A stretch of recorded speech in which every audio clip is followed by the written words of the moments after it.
अस्सलाम वालेकुम। आज जो मेरा 1 अक्टूबर सन 2020, आज हम EVS 1 में नया सबक पढ़ने जा रहे हैं। सबक नंबर 8, बेशकीमत अनाज। बेशकीमत यानी कीमती। अनाज से कीमती बेटा कोई चीज़ नहीं। क्यों? इस सबक में वही चीज़ बताई गई है। नाहिद और आमिर ये 2 भाई बहन हैं और इन्हें ना बाजरे की रोटी मक्खन के साथ खाना बहुत पसंद है। मक्खन के अलावा उनकी अम्मी रोटी के साथ खाने के लिए दूसरी और भी कई चीज़ें देती हैं। तो वो कौन सी होंगी? अब जब हम क्लास में होंगे, ऑनलाइन क्लास में होंगे, तो ये मैं आपसे पूछूंगी। आप सोच के रखिए कि बाजरे की रोटी के साथ हम और कौन सी चीज़ें खा सकते हैं। आई बात समझ में? अब इसमें ये बताया गया है कि जो गेहूं, चावल, ज्वार, दाने, गन्ना, करौंदे, जामन, बेर, शहद, मछलियाँ, नमक, मीठे पानी की मछलियाँ, सिंघाड़े, मखाने, फल, सब्जी, तरकारी, गोश्त, अंडे, ये तमाम चीज़ें आपको कहाँ से मिलती हैं? ठीक है, तो वो तमाम चीज़ें जो है बाकायदा उनके जो रहते हैं उस हिसाब से जो पेशे में रहते हैं। जैसे मछलियाँ जो है माहीगीर पकड़ते हैं। हाँ, फलों के बागात होते हैं, गन्ने वगैरह आपको खेत में से मिलते हैं। और सिंघाड़े जो है देखिए इस तरीके से तालाब में जो है उगाए जाते हैं। और मुर्गी है, गोश्त है, अंडे हैं। देखो इस तरीके से मुर्गी जो है पाली जाती है और फिर उसके अंडे और फिर मुर्गी का गोश्त जो है बेचा जाता है।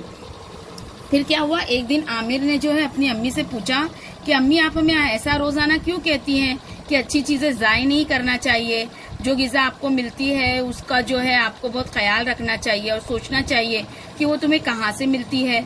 तो उनकी अम्मी कहती हैं कि चलिए मैं ये बातें आपको क्यों कहती हूँ, मैं आज आपको बताती हूँ। तो नाहिद और आमिर की अम्मी जो है अब रोटी की कहानी सुनाती हैं। और वो कौन सी कहानी है ये हम पढ़ने जा रहे हैं। मेरे वालिद किसान हैं। किसके वालिद? नाहिद और आमिर की अम्मी के अब्बा, यानी उन दोनों के नाना। तो स्कूल में गर्मा की छुट्टियां होती ही हैं। मैं छोटी थी तब हम वालिद के साथ ट्रैक्टर पर बैठकर खेत में जाते थे। उस वक्त खेती के मशक्कत के काम हुआ करते थे। ट्रैक्टर को मुख्तलिफ औजार जोड़कर वालिद खेत के काम करने लगते। पहले खेत में हल चलाते, मिट्टी के ढेले फोड़ते, जमीन की सतह हमवार करके उसे फसल बोने के लिए तैयार करते थे। इस तरह वो खेती के काम करते थे। देखिए खेती के काम के लिए पहले हल इस्तेमाल होता था। बैलों की जोड़ी से हल जोता जाता था, लेकिन उससे काम जो है बहुत देर से होता था। तो अब जो है ट्रैक्टर का इस्तेमाल होता है। ट्रैक्टर से काम जल्दी होता है। फिर पहली बारिश होते ही गर्मा की वजह से तपती हुई जमीन से भाप निकलने लगती। तब उनके अब्बा क्या करते, खेत में बाजरा बो देते। कुछ दिनों में बाजरे के पौधे मिट्टी के ऊपर सर निकालते। बाजरे के साथ खेत में घास भी बढ़ती जिसे निकालना पड़ता। उसके लिए वालिद मजदूर लगवाते और मजदूरी का खर्च आता। क्यों बता रहे मालूम? अगर है ना खेती के साथ अगर छोटी छोटी घास उगेगी तो क्या होगा, वो जितनी भी गिजाइत है, खाद है, नमकियत है, वो है ना वो घास में चली जाएगी ना। और घास को बढ़ा के तो कुछ मतलब नहीं है। इसलिए अगर इस तरीके की घास वगैरह आती है ना खेत में तो उसको निकाली जाती है। बारिश के पानी से बाजरे के पौधे तेजी से बढ़ने लगते। आहिस्ता आहिस्ता बाजरे के पौधों को भुट्टे लगना शुरू होते। फिर उनमें दाने भरने लगते। तब परिंदों के झुंड दाने चुगने के लिए आना शुरू हो जाते। गोपन फिराकर परिंदों को उड़ाना पड़ता। गोपन फिराकर यानी वो मैं आपको है ना ऑनलाइन क्लास में बाकायदा तस्वीरें दिखाने वाली हूँ। ठीक है, खड़ी फसल पे, क्योंकि ये जितने परिंदे हैं ये आते हैं और दाने खाते हैं ना, तो उनको उड़ाने के लिए ऐसी एक लंबी सी डोर में है ना छोटे छोटे है ना कंकर बांधकर और उनको इस तरह से घुमाकर उड़ाया जाता है ताकि परिंदे उड़ जाएं। ठीक है, दाने पूरी तरह भरने पर कटाई करना पड़ती। कटाई यानी खेत के पौधों में लगे तमाम भुट्टे काटकर जखीरा करना। बाद में गाहना यानी मलनी करना और उसाई का अमल करना पड़ता। तब भुट्टों से बाजरे के दाने हासिल होते। नाहिद ने कहा, कटाई मेरी समझ में आई, लेकिन गाहना मलनी करना और उसाई यानी क्या? अम्मी ने कहा, मैं जैसा कहूँ करके देखो तब तुम्हारी समझ में आएगा। आगे की कहानी बाद में सुनाती हूँ।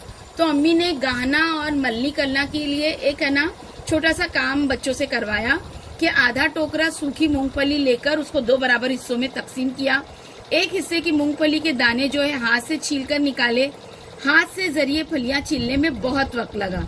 दूसरे हिस्से की मूंगफली को क्या किया, कपड़े की थैली में बांधकर और उस पर बट्टा या लकड़ी से जर्ब लगाई। बाद में थैली खोल कर मूंगफली को सूप में डालकर क्या किया, उसको छाना गया। एक तरह से पछोड़ना क्या होता है, इस तरह से यूं करके अम्मी चावल नहीं चुनती हैं, वैसे किया गया। तो क्या हुआ, मूंगफली के दाने चूंकि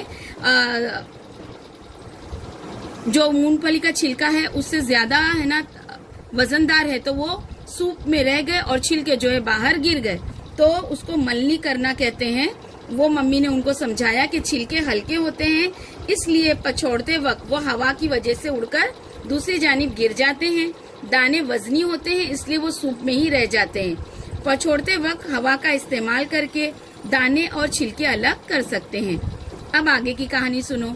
मेरे वालिद गाहने और उसाई का काम मशीन के जरिए करते थे। मशीन में गाहने और उसाने का अमल एक ही वक्त में हो जाता है। कटाई किए हुए भुट्टे मशीन में डालते हैं। दाने अलग होकर मशीन को बांधे हुए थैले में जमा होते रहते हैं।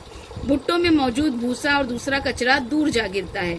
लेकिन जब मशीन ना थी तब गाहने के लिए बैलों की मदद लेना पड़ती थी।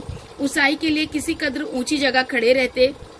गहना क्या हुआ, अनाज सूप के जरिए जमीन पर छोड़ते हैं।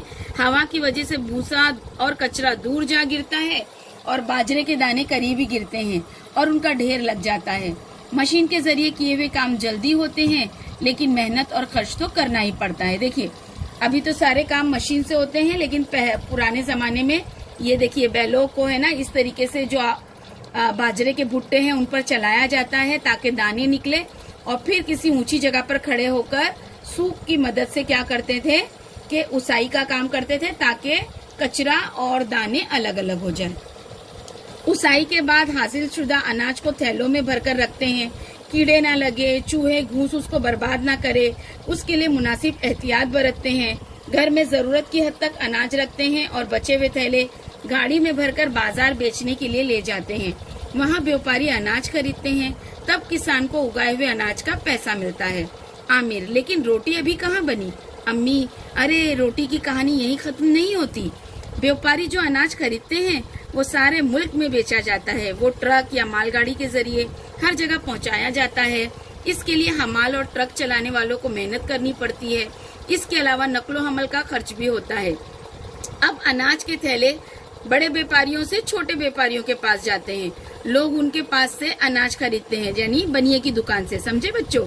वो चुनते हैं, साफ करते हैं, उसका आटा पिसवाते हैं, फिर खाना पकाते वक्त आटा जो है गूंथते हैं, रोटी बनाकर सेकते हैं। ईंधन के लिए भी खर्च होता ही है। तब कहीं जाकर नाहिद और आमिर की रिकाबी में रोटी आती है। इतने लोगों की कोशिशों और मेहनत से गिजा तैयार होती है। क्या ये गिजा ज़ाय करना मुनासिब है? देखो कितना अच्छा सबक है इसमें। नाहिद और आमिर की अम्मी ने बताया कि आप जो एक आधी रोटी का टुकड़ा, एक लुकमा जो फेंक देते हैं बेटा, वो एक लुकमा पैदा करने के लिए कितने लोग उसके पीछे मेहनत करते हैं। किसान कब से जो है देखो खेत में मेहनत करते हैं। खेत में मेहनत करने के बाद कटाई होती है, गाहना होता है, उसाई करना होता है। उसके बाद अनाज के थैले जो है बड़े बड़े व्यापारी खरीदते हैं, उसके बाद छोटे व्यापारी खरीदते हैं, फिर कहीं जाकर हम उसे खरीदते हैं बनिए की दुकान से। फिर अम्मी उसे लाकर साफ करती हैं, आटे की चक्की में पिसवाती हैं और फिर कहीं जाके आटा गूंथती हैं और फिर रोटी बनती है। तो हमें अपनी गिजा को वेस्ट नहीं करना है, बर्बाद नहीं करना है, ठीक है। अब दूसरी गिजाई अशिया क्या है? मछलियाँ पानी से हासिल होती हैं। उन्हें हासिल करने के लिए माही गिर भी देखो सख्त मेहनत करते हैं, वो समंदर में जाकर पकड़ते हैं। कुछ लोग जंगल में मिलने वाले आमले, जामुन, करौंदे, बेर जैसे फल जमा करके बेचते हैं। ये तमाम चीजें आपने खाई है। कुछ लोगों के सब्जियों के खेत होते हैं तो कुछ लोगों के फलों के बाग होते हैं। कुछ लोग मुर्गी पालन या मवेशी पालन का कारोबार करते हैं। तो मुर्गी पालन से क्या होता है, आपको मुर्गी का गोश्त मिलता है, मुर्गियां मिलती है। और मवेशी पालन जो जैसे मवेशियां पाल रहे हैं जैसे बकरे, बकरी, तो फिर उसका गोश्त मिलता है, ठीक है बेटा। ये तमाम लोग अपने कारोबार के लिए खूब मेहनत करते हैं। जाहिर सी बात है हर काम के लिए मेहनत दरकार होती है। उनकी कोशिशों से मुख्तलिफ गिजाई अशिया हमें मिलती है। उनका जखीरा करना, नकलो हमल, फरोख्त, इस तरह उनसे खाने की चीजें तैयार करने में कई लोगों की कोशिशें और मेहनत काम आती है। उस पर खर्च भी बहुत होता है। इसलिए हम सबको इस बात का ख्याल रखना चाहिए कि गिजा बर्बाद ना होना पाए। जखीरा करना यानी जमा करना, नकलो हमल यानी एक जगह से दूसरी जगह पहुंचाना, और फरोख्त करना यानी बेचना। तो बेटा आपके घर में जो भी चीज बनती है ना उसका एहसास करो, चाहे वो कहीं से भी आई हो। उसको खरीदने के लिए अब्बा के पैसे तो जरूर लगे हैं, लेकिन उसे किसी ने बनाया है, उसे उगाया है, उगाने के बाद कहीं किसी ने बेचा, फिर किसी ने खरीदा, और फिर कहीं जाकर वो आपको, आपके अब्बा ने भी वो पैसे देकर खर्च किया हुआ सामान घर लाए। तो जो भी घर में खाना बने उसे शौक से खाइए, अल्लाह का शुक्र अदा कीजिए, उसे फेंकिए मत। आप लोग डस्टबिन में भी बहुत रोटियां फेंकते हैं, अब आइंदा से नहीं फेंकेंगे क्योंकि वो बेशकीमत है, बहुत कीमती है। ठीक है। अपनी गिज़ा में शामिल चीजें खेत, तालाब, समंदर, जंगल, मवेशी खाने और कई दूसरी जगहों से हासिल होती है। सही है ना। खेत से बहुत सारी चीजें मिलती है ना, सारे अनाज, दालें सब खेत से। तालाब से क्या मिल रहा है? मखाने हैं, सिंगाड़े हैं। समंदर से मछलियां मिल रही है, नमक मिल रही है। जंगल से बेर, करौंदे, आमले, जामुन। मवेशी खानों से आपको मुर्गी, बकरे, हाँ, गोश्त मिल रहा है, अंडे मिल रहे हैं। अनाज की फसल के लिए खेत की तैयारी से लेकर थैलों में भरकर गोदाम में जखीरा करने तक अनगिनत काम करने पड़ते हैं। कटाई, मलनी, उसाई उनमें से चंद काम हैं। उसके बाद अनाज की नकलो हमल, फरोख्त और खाने की चीजें तैयार करने के लिए काम करने पड़ते हैं। तब गिजा हमारी रकाबी तक पहुंचती है। रकाबी यानी प्लेट। कटाई तो आप समझ गए ना, फसल काटना। मलनी का मतलब है जो फसल, भुट्टे वगैरह लगे रहते हैं ना, दाने जो लगे रहते हैं उनको दानों से अलग करना। उसाई, उसमें से जो है कचरा अलग करना और दाना अलग करना।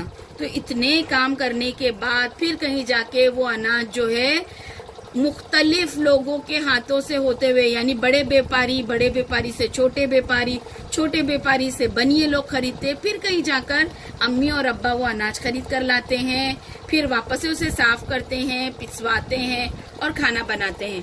तो इस तरीके से बड़ी मेहनत के साथ हमें हमारी गिज़ा मिलती है। तो खेत की तरह ही दूसरी ग़िज़ाई अशिया की पैदावार में भी कई लोगों की मेहनत होती है। हम सबको इस बात का ख्याल रखना चाहिए कि गिज़ा बर्बाद ना होना पाए। इसीलिए हमें हमेशा याद रखना है कि जो भी गिज़ा हमें मिल रही है उसकी हमें कद्र करें। अल्लाह ताला ने भी हमारे मजहब में कहा है ना कि गिज़ा बर्बाद मत करो, उसे फेंको मत। अगर अच्छी है, खाने के काबिल है तो किसी गरीब को दे दो, वो खा ले, या फिर उतना ही खाना अपनी प्लेट में लो बेटा जितना आप खा सको। अगर आप प्लेट में लेके और उसे खाते नहीं है, फेंकते हैं, तो यकीन मानो उसका बहुत बड़ा गुनाह है और अल्लाह के आगे उसका आपको हिसाब देना होगा। तो कई लोगों की कोशिशों से हमें मुख्तलिफ ग़िज़ाई अशिया मिलती हैं, हमको उन सब का एहसानमंद होना चाहिए। तो हमको सबसे पहले अल्लाह का एहसानमंद होना चाहिए कि अल्लाह ने ये तमाम नियामतें हमको खाने के लिए अता की हैं। आई बात समझ में? तमाम चीजें किसने दी है? अल्लाह ने दी है ना। तो ये अनाज है, ये गोश्त है, मछली है, तमाम चीजें अल्लाह की तरफ से आपको नियामत के तौर पे मिली है। और कुछ लोगों ने वो नियामत को बड़ी मेहनत से उगाया है, बनाया है, आप तक पहुंचाया है। तो आपको क्या करना है? आपको उसे वेस्ट नहीं करना है और बराबर से खाना है। ठीक है। तो इससे आप सेहतमंद और तंदुरुस्त होंगे। तो आज हमने ये बहुत ही अच्छा सबक पढ़े। सबक नंबर 8, बेशकीमत अनाज। बेशकीमत समझ में आ गया? बहुत ही कीमती। अनाज क्यों कीमती है समझ गए ना आप? ठीक है। तो आज ये सबक हमने पढ़े, आप भी घर पर एक बार पढ़ेंगे और फिर इंशाल्लाह इसे हम और ऑनलाइन क्लास में समझेंगे। ठीक है बेटा, चलिए अल्लाह हाफिज।